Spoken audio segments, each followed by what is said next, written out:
Hello everyone, आप सभी का स्वागत है ज्ञान दृष्टि में।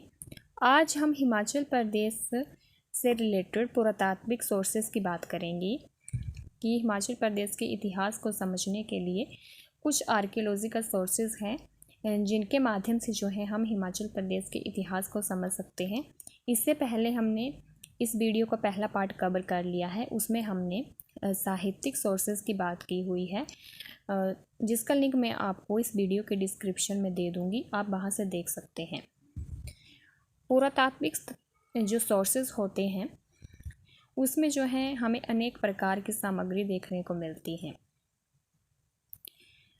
पुरातात्विक स्रोतों में जैसे कि मंदिर आते हैं, सिक्के आते हैं, अभिलेख आते हैं, शिलालेख आते हैं, पुरालिपियाँ आती हैं, मुद्राएं आती हैं, मूर्ति कला आती है। ये सब जो है हमें पुरातात्विक सोर्सेज में देखने को मिलती है। इन पुरातात्विक स्रोतों के माध्यम से ही जो है हम किसी भी सभ्यता या संस्कृति के इतिहास को आसानी से समझ सकते हैं और जान सकते हैं। इसी तरह जो है हम हिमाचल प्रदेश के इतिहास को समझने के लिए जो है पुरातात्विक स्रोतों का भी जो है वो यूज़ करते हैं। उनके माध्यम से जो है हम हिमाचल प्रदेश के इतिहास को समझना चाहते हैं, उससे रिलेटेड हमें जो भी जानकारी मिलती है उसके माध्यम से जो है हम अपने इतिहास को जो है वो संजो के रख सकते हैं। पुरातात्विक स्रोतों में अगर हम बात करें मुख्य रूप से तो मुद्राएं आती हैं। जैसे हमें मुद्राएं जो हैं, जैसे कि प्राचीन हिमाचल प्रदेश में कुछ जनपद हुआ करते थे, उन जनपदों के द्वारा कुछ मुद्राएं जारी की गई थी, जिन मुद्राओं से हमें जो है वो कुछ महत्वपूर्ण जानकारी मिलती है। जैसे कि उस समय की आर्थिक राजनीतिक जो स्थिति थी उसके बारे में जो है हमें महत्वपूर्ण जो है वो जानकारी इससे मिलती है। इसके अलावा जो है हमें इन मुद्राओं से संबंधित जो है या इन मुद्राओं से हमें राजनीतिक कितना विस्तार जो है देखने को मिलता है उस दौर में, और राजनीतिक जो उपलब्धियां थी या सामाजिक जो उपलब्धियां थी और आर्थिक जो स्थिति थी उसके बारे में भी जो है हमें महत्वपूर्ण जानकारी इन मुद्राओं से मिलती है। जैसे कि औदुंबर है, त्रिगर्त है, कुल्लूथ है और कुनिंद है, ये कुछ जनपद हुआ करते थे। इन जनपदों की जो मुद्राएं हैं वो मुख्य रूप से हमें कांगड़ा और चंबा के जो ज़िले हैं वहाँ पर जो है देखने को मिलती है। और इन मुद्राओं में हमें जो है मुख्य रूप से कांगड़ा और चंबा के बारे में जो है वो महत्वपूर्ण जानकारी मिलती है। पहाड़ी राजाओं के उत्कर्ष की जानकारी मिलती है, उनकी उपलब्धियों की जानकारी मिलती है, और उन्होंने अपना जो साम्राज्य था या राज्य था कहाँ कहाँ तक फैलाया हुआ था वो भी जो है हमें इन मुद्राओं के माध्यम से जानकारी देखने को मिलती है।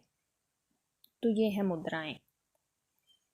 इसके अलावा अगर हम बात करें पुरालिपियों की, पुरालिपियाँ जो है वो इतिहास को जोड़ने की एक महत्वपूर्ण कड़ी जो है, हम इसको मान सकते हैं। पुरालिपियों को जो है मुख्य रूप से धातु, लकड़ी और शिलाओं पर जो है वो अंकित करवाया जाता था। उसमें कुछ महत्वपूर्ण इन्फॉर्मेशन जो है वो अंकित करवाई जाती थी राजाओं के द्वारा, ताकि आने वाले समय में जो है लोग जो है उनके आदेशों को जो है या उनके संदेशों को जो है वो आसानी से समझ सकें और उनके बारे में जान सके। उनकी उस दौर में उनकी उपलब्धियां क्या रही थी, उन्होंने किस तरह से अपना साम्राज्य फैलाया हुआ था, और साथ ही साथ जो है उनके दौर में समाज कैसा था, आर्थिक स्थिति कैसी थी, कल्चर कैसा था, ये सब जो है हमें इसमें देखने को मिलता है।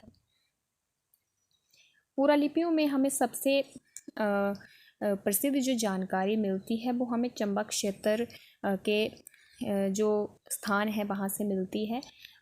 उसके बारे में जो है हमें इन जो पुरालिपियाँ हैं उसमें जो है मुख्य रूप से जानकारी मिलती है। जैसे कि अगर हम बात करें कि ये जो पुरालिपियाँ हैं ये या पुरालेख हैं, हमें कुछ मूर्तियों पर भी जो है वो अंकित मिलते हैं। जैसे कि सबसे जो प्राचीन जो लेख मिलता है हमें भरमौर की लखना देवी या लक्षणा देवी की मूर्ति में जो है वो देखने को मिलता है। इसके अलावा अगर हम बात करें हाटकोटी में दुर्गा की जो मूर्ति है वहाँ पर जो है हमें 7वीं 8वीं शताब्दी की जानकारी मिलती है। निरमंड में मंजूनी देवी के धातु के जो बने धात्विक मुखौटे पर जो है हमें 9वीं शताब्दी की एक पुरालिपि जो है वो अंकित मिलती है। तो इस तरह से जो है हमें पुरालिपियों में भी जो है हिमाचल प्रदेश का कल्चर, मूर्ति कला और कुछ महत्वपूर्ण जो इन्फॉर्मेशन है वो देखने को मिलती है। तो ये है पुरालिपियाँ। इसके अलावा अगर हम बात करें शिलालेखों की या अभिलेखों की, शिलालेखों में जैसे हम अशोक के शिलालेखों को जो है वो काफ़ी प्राचीन मानते हैं। उससे जो है हमें भारतवर्ष की महत्वपूर्ण जानकारी मिलती है, अशोक के साम्राज्य की, अशोक के व्यक्तित्व की।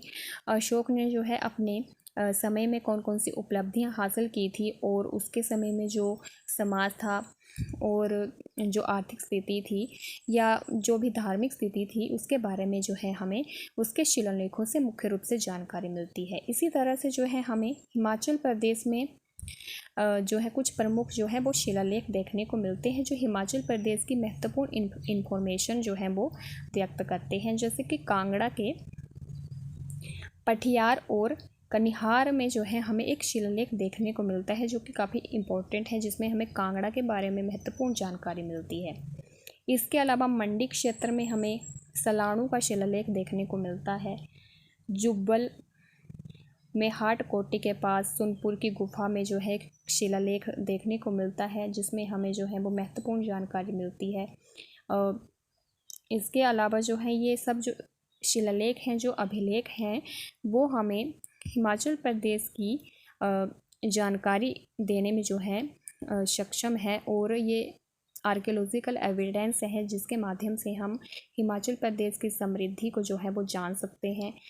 उस दौर में कैसी स्थिति रही होगी, कहाँ कहाँ तक जो है हिमाचल प्रदेश का जो एरिया था वो फैला हुआ था, ये सब जो है हमें इन शिलालेखों से ही जो है वो पता चलता है। इसके अलावा अगर हम बात करें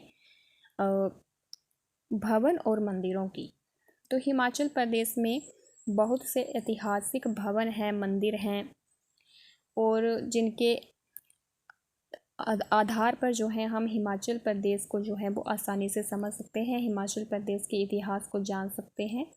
जैसे कि अगर हम बात करें मुख्य रूप से कांगड़ा का किला आता है, भरमौर के जो कुछ प्राचीन मंदिर आते हैं, कुल्लू के नगर में भीतरी शिमला में हाट कोटी आता है, सिरमौर में सिरमौरी ताल के कुछ मंदिर आते हैं, किन्नौर में कामरू, कान्नम तथा स्पीति में ताबो और की आदि जो बौद्ध विहार हैं वो कुछ महत्वपूर्ण भवन और स्मारक हैं जिसके माध्यम से जो है हम हिमाचल प्रदेश के इतिहास को समझ सकते हैं, हिमाचल प्रदेश के कल्चर को समझ सकते हैं, उसकी धार्मिक स्थिति का अंदाज़ा लगा सकते हैं कि हिमाचल प्रदेश की जो धार्मिक स्थिति थी उस समय कैसी थी, लोग जो है किस धर्म को फॉलो करते थे और